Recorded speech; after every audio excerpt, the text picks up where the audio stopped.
15 years ago, I was a teaching artist in the New York City public schools, and one of my projects was adapting and directing a production of Charlotte's Web with a group of third graders at PS 220, the Mott Haven Village School in the South Bronx. As a way to begin our work together, I read aloud the first chapter from E.B. White's famous and beautiful book. As some of us may recall, the story begins with Fern learning that her father, Mr. Arable, is off to the hog house to kill the runt of the litter with his axe. "Please don't kill it," she sobbed. "It's unfair." Mr. Arable stopped walking. "Fern," he said gently, "you will have to learn to control yourself." "Control myself," yelled Fern. "This is a matter of life and death, and you talk about controlling myself?" Tears ran down her cheeks, and she took hold of the axe and tried to pull it out of her father's hand. Well, the pig is saved, and later that morning, Fern discovers a carton on her chair at breakfast. As she approached her chair, the carton wobbled, and there was a scratching noise. Fern looked at her father. Then she lifted the lid of the carton. There, inside, looking up at her, was the newborn pig. It was a white one. The morning light shone through its ears, turning them pink. "He's yours," said Mr. Arable, "saved from an untimely death, and may the good Lord forgive me for this foolishness." Fern couldn't take her eyes off the tiny pig. "Oh," she whispered, "oh, look at him. He's absolutely perfect." She closed the carton carefully. First she kissed her father, then she kissed her mother, then she opened the lid again, lifted the pig out, and held it against her cheek. Well, when I finished reading the chapter, the kids lined up for lunch, and a little boy named Joey tugged on my sleeve, and he said, "Miss B, I felt like I was right there. Like I could really see that little pig. I never got inside a book before like that." Well, I was thrilled that Joey was enjoying the story, but to be perfectly honest, at the time, I was much more concerned with how in the world we were going to make all those farm animal costumes just using pillowcases and whether the kids would memorize all their lines or not. They did, and we did. And every time I visited that classroom, the kids couldn't wait for me to read aloud to them again. For all the kids in the audience, would you raise your hand if you really like it when teachers read aloud to you or parents read aloud to you? Or adults, do you remember being read to and loving it? Well, I've been an educator for almost 20 years, and I've read thousands and thousands of pages aloud, and I've never met a group of kids who didn't love it, who were immune to the spell of a great book being read aloud. As a teacher and a mom, I can't think of many things that matter as much as reading aloud to our kids at all ages, at school and at home, because reading aloud gives kids a special kind of access to the transformative power of story and to the experience of what real reading is all about, which is to deeply understand, to think, to learn and discuss big ideas about the world, about the lives of others, and about ourselves. So when I think back to what Joey said to me all those years ago, "Miss B, I felt like I was right there, like I could really see that little pig. I never got inside a book before like that." I'm struck by this idea that reading aloud for Joey made it possible for him to get inside a book, as though before that experience, he was outside.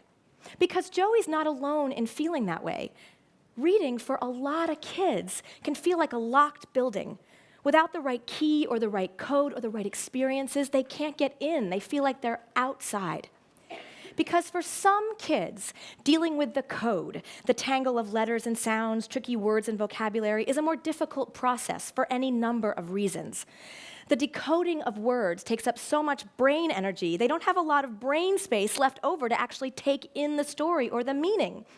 For other kids, the decoding isn't so difficult, but it can sometimes feel like they're just translating words across a page, like how I might do with a medical textbook or a medical journal. I could translate or decode the words, but I wouldn't be able to understand them or think or talk about them.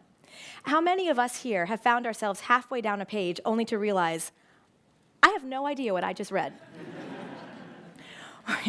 When teachers and parents read aloud, we do the decoding work. We deal with the print and the tricky vocabulary and words, and we free kids to think, so they can use all their brain energy to imagine the story and learn new information. So all children listening have access to the amazing reading party happening inside the building. And we want kids to get in the building and get to the party and stay there, even while they're still strengthening their decoding or comprehension or vocabulary muscles in books they can read on their own. Because even when kids are reading on their own, reading aloud to them has a tremendous impact on their independent reading lives. Because when kids go back to their own books, they know that words should come alive in their brains as they read. They know that real readers pause to wonder, think, ask questions. They know that real readers let the stories affect them, maybe even change them.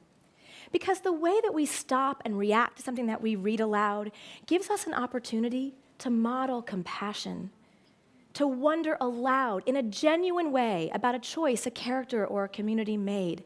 When we read aloud, we can help kids walk in the shoes of people who might be radically different from themselves, or see reflections of themselves, which might make them feel less alone or more hopeful. What happens when we walk in the shoes of Kek, a young refugee from Sudan who comes to Minnesota after seeing his brother and father killed in a war? What can we learn from Augie, who was born with a rare facial anomaly? Or Delphine, who's 11 years old and goes to Oakland, California in 1968 to meet her mom for the first time, who's active in the Black Panther Party? Or Anne-Marie, who helps her best friend escape to Denmark during the Holocaust? We can give kids access to stories and books and ideas and information that they otherwise might not get a chance to explore, or explore as deeply. And finally, reading aloud gives us a chance to look up from our screens, our phones, our computers, to connect with each other through the simple act of reading and talking together. When we read aloud at school, we're often gathered together in one place, and we're teaching kids how to talk together, how to listen, how to look each other in the eye and say, "What do you think?" To say, "I think differently, and here's why." But we're also creating moments of connectedness and joy in our classrooms on a daily basis. And at home, it's a chance to carve out a time when we're not on our phones, but we're entirely focused on our kids, where we pull up alongside them and read and talk together, even when they can't sit in our laps anymore, even and perhaps especially when they'd rather be on their phones, even when they're not 3 or 4, but they're 8, 10, 12, a teenager, and they might not be as inclined to share so much with us anymore. Having a book to lean on can help us get inside them. In her new book, Reclaiming Conversation, Sherry Turkle reminds us how essential face-to-face conversation is. She says we're tempted to think that our little sips of online connection add up to a big gulp of real conversation, but they don't. I believe that reading aloud together provides an opportunity for a big gulp, for a chance to connect and talk together in consistent, meaningful ways, so that kids not only fall in love with books and reading and get better at it, but they also learn to think deeply, to consider other points of view. They learn to listen, and they learn to look up. Thank you.